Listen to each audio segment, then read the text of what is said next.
Welcome to స్వతంత్ర focus. నేను ప్రియా శర్మ. లోక్సభ ఎన్నికలకు తెలంగాణలో 10 సీట్లను టార్గెట్గా పెట్టుకుంది భారతీయ జనతా పార్టీ. ఇటీవల కేంద్ర మంత్రి అమిత్ షా తెలంగాణలో పర్యటించారు. సార్వత్రిక ఎన్నికల్లో గెలుపు కోసం అనుసరించాల్సిన వ్యూహాలపై పార్టీ నాయకులు కార్యకర్తలతో చర్చించారు. కేంద్రంలోని నరేంద్ర మోడీ సర్కార్ సాధించిన విజయాలను ప్రచారం చేయాల్సిందిగా క్యాడర్కు దిశానిర్దేశం చేశారు.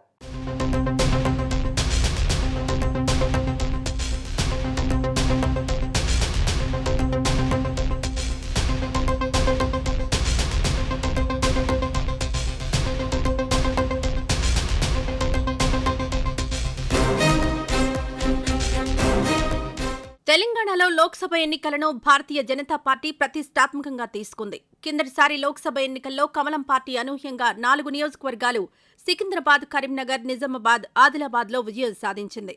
దీంతో ఈసారి తెలంగాణలో కనీసం 10 నియోజకవర్గాలను గెలుచుకోవాలని భారతీయ జనతా పార్టీ లక్ష్యంగా పెట్టుకుంది.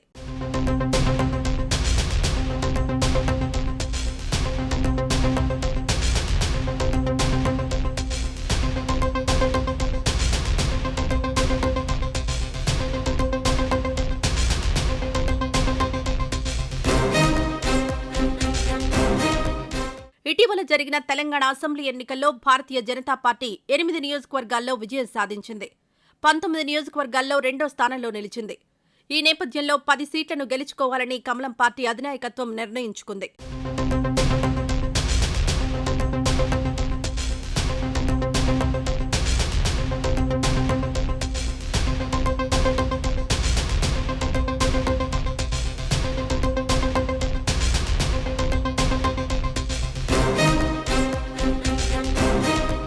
పది సీట్ల లక్ష్య సాధన కోసం పదునైన వ్యూహాలను రూపొందిస్తోంది భారతీయ జనతా పార్టీ.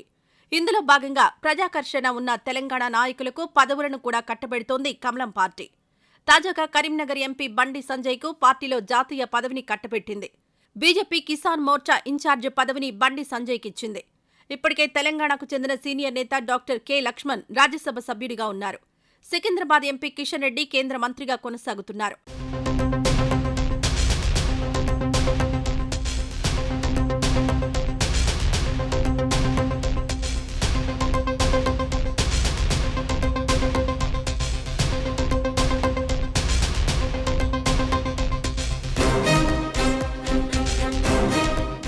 లోక్సభ ఎన్నికల ప్రచారం సందర్భంగా సాధ్యమైనన్ని ఎక్కువ బహిరంగ సభల్లో పాల్గొనాలని ప్రధాని నరేంద్ర మోడీ, కేంద్ర మంత్రి Amit Shah, BJP chief JP Nadda నిర్ణయించుకున్నారు.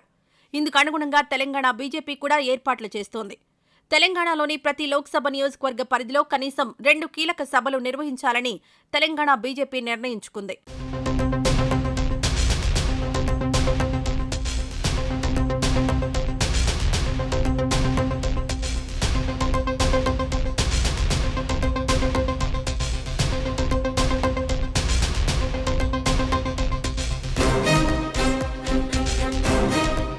లోక్సభ ఎన్నికల సన్నాహకాల నేపథ్యంలో కేంద్ర మంత్రి అమిత్ షా ఇటీవల తెలంగాణలో పర్యటించారు.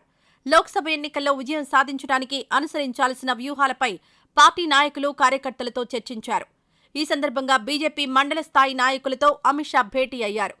గత 4.5 కాలంలో కేంద్రంలోని బీజేపీ ప్రభుత్వం సాధించిన విజయాలను ప్రజలకు వివరించాలని అమిత్ షా కోరినట్లు రాజకీయ వర్గాల సమాచారం. చట్టసభల్లో మహిళలకు 33% రిజర్వేషన్లు కల్పించిన ఘనత బీజేపీదేనన్న విషయాన్ని జనబాహుళ్యంలో ప్రచారంలో పెట్టాలని క్యాడర్కు ఆయన దిశానిర్దేశం చేసినట్లు సమాచారం.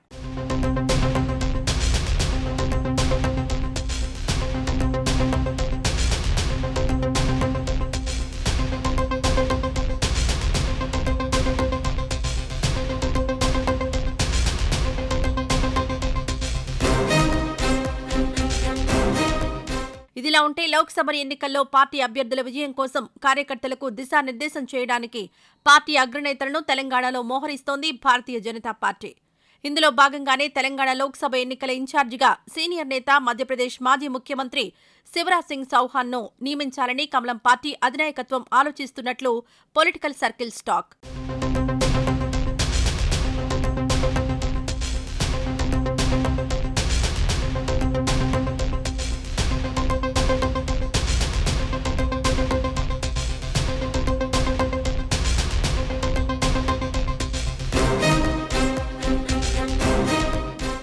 శివరాజ్ సింగ్ చౌహాన్ కు దేశవ్యాప్తంగా సీనియర్ నేతగా గుర్తింపు ఉంది. మధ్యప్రదేశ్లో అనేక దఫాలు బీజేపీని గెలుపు తీరాలకు చేర్చిన నేతగా శివరాజ్ సింగ్ చౌహాన్ కు పేరుంది. ఇప్పటికే శివరాజ్ సింగ్ చౌహాన్ తెలంగాణలోని అనేక ప్రాంతాల్లో పర్యటించారు. ఇటీవల కరీంనగర్, నిజామాబాద్ జిల్లాల్లోనూ చౌహాన్ పర్యటించారు.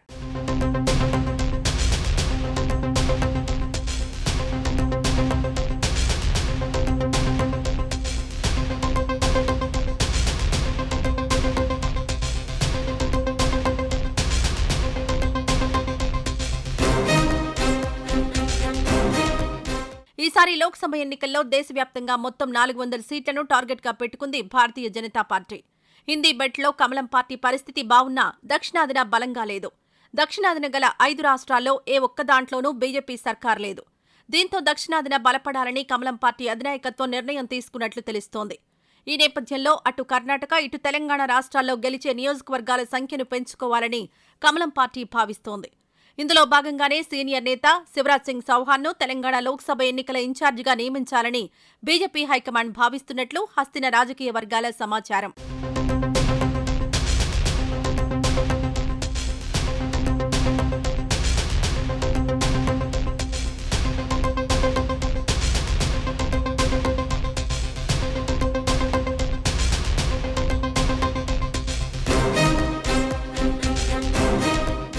భారతీయ జనతా పార్టీ ప్రస్థానంలో తెలంగాణకు ఒక ప్రత్యేక స్థానం ఉంది.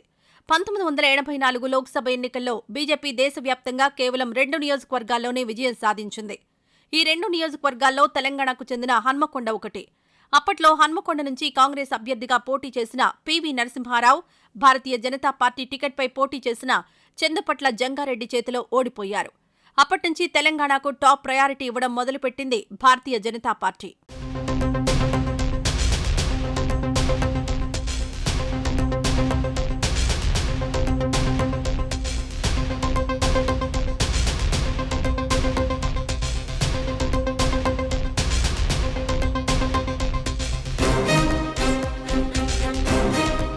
అసెంబ్లీ ఎన్నికలు ముగిసి 2 నెలలు కూడా గడవక ముందే తరుముకు వస్తున్న లోక్సభ ఎన్నికలు అన్ని రాజకీయ పార్టీలకు అగ్ని పరీక్షగా మారాయి. ఈ సమరంలో విజయం సాధించడానికి 3 ప్రధాన పార్టీలు వ్యూహాలు పన్నాయి. ఇది ఇవాల్టి స్వతంత్ర ఫోకస్. రేపు మరో అంశంతో మళ్ళీ కలుద్దాం. అప్పటి వరకు చూస్తూనే ఉండండి స్వతంత్ర టీవీ.